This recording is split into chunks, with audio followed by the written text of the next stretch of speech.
quand on parle de Congo, on voit directement Congo, il y a Singwe, Bongefezo, Ngalano, ya Sika. Avant que Bandele Tongame Vongo ya Sika, il y a un moment que Congo ya Sika, il faut s'imposer dans Kata Mikili.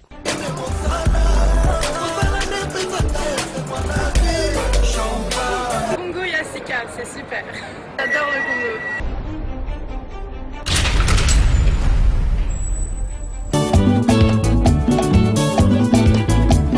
La vie mambo mingi soka soka ya makambo mwana mama opikaka motoki na donc yango peut tobeta ba masolon ka kata na cadre ya musala ton spectacle mo le 12 ans na kata Norvège donc bana Scandinavie tout donc au sangana wana le 12 novembre na poko to bendani eza soirée mo humanitaire to sunga ka bandeko na biso pe baza na Afrique o baza na sunga Congo baza na baza na est nous avons une situation dans mboka na cadre ka ya musala ka pona ko simba na loboko to na spectacle to na production kuna samedi il y a le 12 novembre donc voilà c'est ça l'information que je pourrais passer na ba nga Louise Moussassi le grand Katangé na besoin na yo le 12 Ana Kibamba na besoin na le 12 maman na mabonde lion to sambela trop dans na ninga pem ko sur la prière Glody le champion de Scandinavie donc na ozela yo parce que rendez-vous yanga yo est le 12 donc bisika wana to kutana alors Patrick Freday na ozela yo pe na compte na yo na mona otomona na to sola mbunza mbusu papi kaka na ozela yo donc bino nyonso ba ba tangi na ba tangi te ba so ba sasa bazana na Allemagne ndeti Dina Kiese Albert Kiese bino so do pe Allemagne na ozela bio papi James le préfet de Genève il peut vous na petit na route hein le roi de Chicago na ozela yo alors Django le roi de Chicago et a musika te Suisse na scandale tout autour te et na ngala Schengen to ozela bino boya bo soutenir biso donc bata Suisse bo na Suisse mais on va mettre dans tour na Norvège mais bon c'est sur la Suisse peut ozoya le 17 oyo ka ya même moi le 12 to na Norvège le 17 le 19 toza na Suisse alors on a bengi bino tout ba maman na so na tangi oyo pasteur Josué na maman Lydie pe bozala nani pe bozala po bo soutenir biso pe na mabondeli ke makam to sala et ne bieti na suka ke makam to loba auto sala et toucher mes adresse ne eza na ville ya comment ville ngolo susuni zela na maman ba français na ville ya yo to ba français Aslo je crois Aslo ou so na yebite mpo boka ba moi français na mo batie Aslo batie Bergen batie ce qui Trondon donc entre les trois villes je crois mais on dirait dans Astro bien dans bon entre mboka wana o mi sot na tangi parce que maman so na anglais so na mononi na ko bimisa bien te Astro précision donc to chapa adresse ka na Sewana adresse est défilé déjà na Sewana bino mo weka batakongo mi ko za pe na Norvège hein si to zawana de Londres zawana la duchesse ozawana grâce mbizi yo ebikaka donc ya o décorer ba bila sexy so boyo fa na yo eza pe eza ku di yo wanga na pete azo ku to lobite et on a déjà qu'elle est sexy mama bon sambo tali bino oloki ba croquette tant bino ba lo parce que bino ba ma copine bon manger dala yaya somme da bino za section donc na za bon à manger na za mangeable on souhaiter pe la bon appétit et puis c'est même au ngolo ya ozala bien la vie ya tala balobi aza mangeable tala ya iza musu tala nzambe atanga mo mwasi na bona muna moninga musu mwasi l'équipe la tala Seigneur te ozo le coup parce que okeli a mangeable vous comprendre il faut linga ya na viko ba santako ko za mangeable je me souhaite bon appétit malgré olia na été mais améliorer ka pe mon ko le ka ba voisin qui soit bloqué olia adore olia to ça muto olamba bien sur la pilipili merci nati ka bino miko bo se pesa fa na bino bo ça na Norvège donc rendez-vous n'est pas manqué na kata Norvège bato nyoso wazinga tanti Natasha Kapend bino bato boza ba pembeni bo poussana quoi bo poussana boza ya sepela na pesi famille Kapend nyoso mbote na pesi Nati Kapend mbote na pesi Bella Kapend mbote donc ya bino yangwana Karine Kapend na peso ba mbote trop famille Nzimbi donc ba nzimbu quoi veut dire ba tata mwasi ba pa koloto ya bébé nanga Juliana banzimbu tu na lela bino fort na pesi bino mbote ba tata mwasi ya Juliana na pesi bino mbote ba Kapend tout quoi na lela bino fort on est ensemble tokutani wana le 12 na kata Norvège donc veut dire kaka pona de quelle heure à quelle heure et on a déjà un pourquoi na pourquoi déjà tout bando poussa na main et ça nango Donc au plus tard 14h 15h déjà comment poussana déjà donc tozawana quoi tozawana dadi mokonza mombele masolo ngo ebandi on akata France awa masolo ngo ebandi sala petit na azala les 12 dans le spectacle sala ngana zala ba Norvège na uti Paris sala ngana zala ya la lobby ayo kakako bino pe bolinga batola ouais eza masolo na artiste na de Londres, Switzerland, masanga artiste, collègue. Taka yo Charlie Malou, la mère a parlé donc veut dire que la mingi peut-être tantôt ya côté qu'on a tokoye be la bino ba Suisse modèle ni boyambara batu. Tokoye ba baba Norvège ni bayamba batu, tokoye ba baba Suisse ni bayamba batu. Compétition e bandi. Tokoye ba se bino ba na Suisse banani ba lekina ba point. Toyeba. Tanto yeba bus na bata Suisse banane balekina mboka mbongo wala bio Suisse mboka mbongo bata Norvège be peso ba mupao parce que la Suisse wana ba Kim Prince de Lausanne pe bazala kuna ya yoka singa lobby ngai ki Prince de Lausanne joue ba ki Prince wana okola ki sabiso ki Prince wana photo yeba auto santi spectacle sur le 19 dans les 21 grâce ya ko zonga na émission na tanga pe na bana na otanga koto Suisse 1 point Norvège 2 points Suisse 3 nani 0 mais Paris il y a Paris. Vous avez un côté. Yolande Maloula, donc, veut dire dans le labino fort. Donc, rendez-vous à Mokononou. Mais, vous avez gâté le mois de novembre. Ok. Bisous à trop, tout les labino fort. Labino fort. Donc, Alain Benza. Ok. Bon, quand on a fait ça en boîte. Maintenant, la Bank Sibino en Norvège. La Bank Sibino Zali, Maurice Premier, les Scandinaves. Donc, ma solo Simba mina na groupe Nemo Mantuka Papa Longonia. Et ça, maintenant, nous sommes talibos, ça, ma solo la Norvège, Maurice le Premier. Ah, qui connaît lengi. Donc, Simba. Ambi lengi, la stabilité, la maman des jumeaux français, oye, Siko Zala, Rosaka Wana. Ezayo ya. Comment le baraté, moi, na malamu, hein? Na pe mo mabe moko pe so tumbolinga neti siko tala kana bana bana ko loba ona loba titika na loba mbote batata ba mama ba ndeko basi bana kata Norvège précisément la kata Kandonovi pour la première fois soirée humanitaire où ils allaient depuis ba ndeko na biso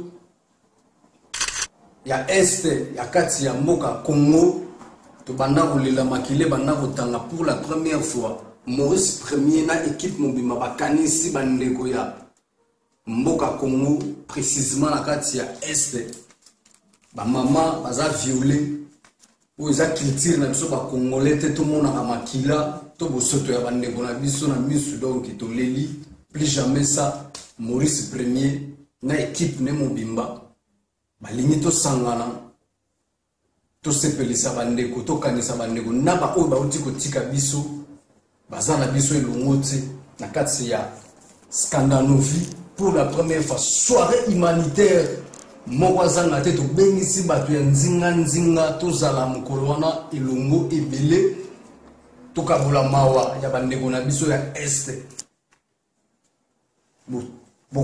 bokomona pe ba DJ na bino ba mesana ko sepelisa bino na kati ya Scandinavie ba robeta ndule na ndenge pena senga pena ba ba sepela presse na bino pe bo mesana ko tala na musika erozanga te bokomona grâce à Mbizi la sexy bokomona César Ngadi vient na bino ya lelote ya mikolo na mikolo Nolita Mbwe Marc Tabu. Donc, biso tout kozala elongo to benzi ba prêtre ya bipai na bipai petit na ngashiko bola. Kangisa ba tutu église eza makambo église to benzi ba pasteur opena buka afunda ka bato mabepa nkolo. To kende kufunda bato bazo violer ba mama le 12 octobre, samedi le 12 octobre. Biso tout kozala elongo na benzi Patrick Tridai. Les grands producteurs, Patrick Tridai, les grands producteurs, Kozanga Tegwa, Claude les champions de Scandinavie, tout béni Sozanga Tegwa. l'escarpé Redo. Yo pena donc sokozangi mampanga quoi. Lui Moulas. Le grand Katangé lui Moulas. Yo yebika coaché ndenge tozo coaché quoi. Atama.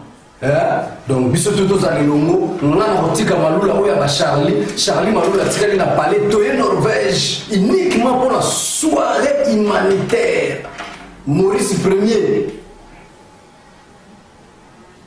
bango balokani na nzambi bakitisa morale ya bana este oya Congo ba mama banyoka métro apa la violence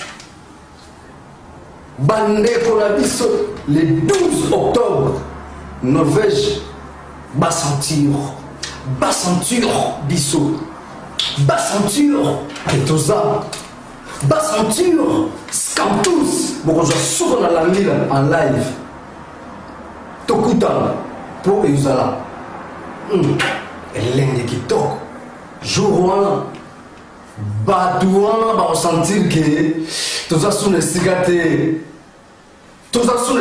na est ya Congo oyo to récupérer pouvoir bato oyo mpena bafundaka bato mabe pa nkolo tobuka mabolongo le jour wana basentir biso keno tolingi lisusu mobulu te donc kolela na biso nkolo cette fois-ci ekozala le 12 octobre Maurice Premier na équipe mobimba balobi basurprise à danse trésor rola LL alobi mpe tobonga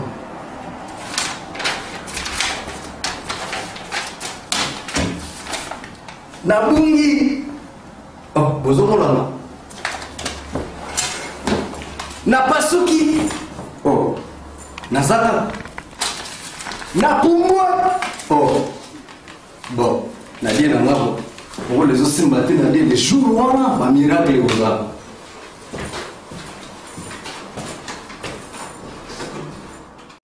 Jacques Claudie Kouma, les grands messieurs norvégiens,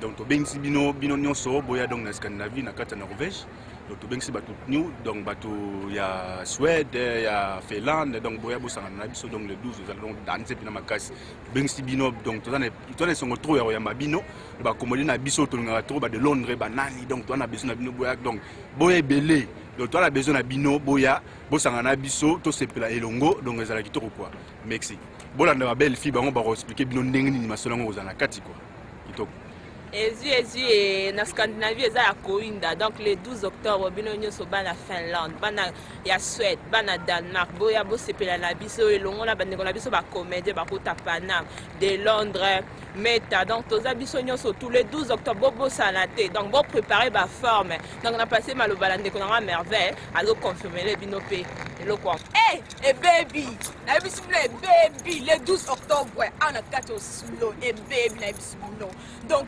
événement munene Maurice Premier azui makamu ko asali makamu donc na kati osule kiti Maurice Premier la Congo sika donc na biso bila ba les Londres ba duchesse banani ba baroye Belen nous maman papa yaya ya mwasi so zangi olela bom ko na eza somo to bo bongisa milele donc là il va moi ezangi nga pour le 12 octobre ba fort à suivre ndeko langa Gracia ya ole biso nga la merveille ndeko langai Maurice Premier ya Congo ya sika asangi biso New York ce soir à la kati Oslo tataka moko le 12 octobre journée humanitaire pour la biso nyos balal de Londres la duchesse Meta Maxime Ondoe bolinga bango bazala Jani Grace Mbisi la sexy bango nyos tokutaka a biso nyos ba papa ba mama bozanga te sino tokutana et ça bien azanga etalenga na zalane.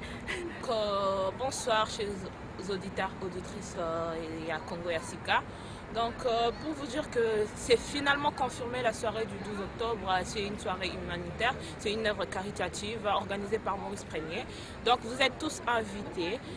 L'entrée sera justement à 150 couronnes et avec nourriture offerte. Et en plus de cela, il y aura une panier pour passer. N'oubliez pas de vos petites sommes en œuvre d'aide pour les femmes victimes de violences sexuelles en Est, que ce soit à Bukavu ou à Goma. Donc nous vous invitons tous de venir vous amuser. Les boissons seront payantes, sans oublier qu'on vous offre tout genre de spectacles. Il y aura des artistes venus d'un peu de partout, nos comédiens que nous aimons bien regarder dans le théâtre, genre de Londres, Maxi, Meta. Donc n'oubliez pas de réserver, nous contacter pour réserver vos places parce que c'est une salle à 200 places. Les places sont réservées. Et si vous appelez en retard, si vous venez à la porte et que la salle elle est pleine, pardon, donc il n'y aura pas d'entrée. S'il vous plaît, veuillez appeler pour confirmer et pour réserver déjà vos places dès maintenant. Merci.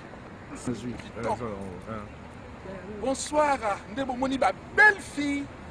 Scandinavie Telemi, très mystique. Soirée humanitaire Salissa Congo. Soirée humanitaire Salissa Congo, le 12 octobre na Katia Scandinavie, na Oslo. Beaucoup na ba DJ mystique.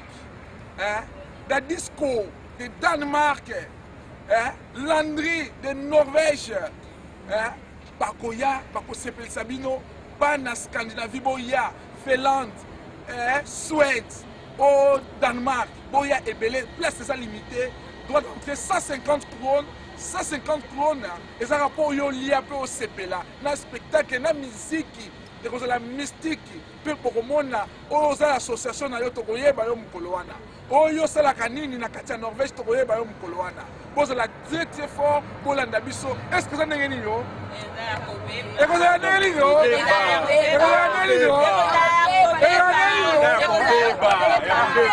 Dose la bino, après Joe, après chérie, dose la bino.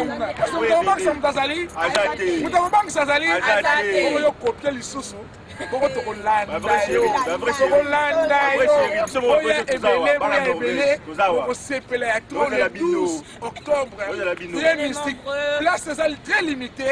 Benga c'est la réservation notée alors bah merci to sepeli à trop les jours on est au coup de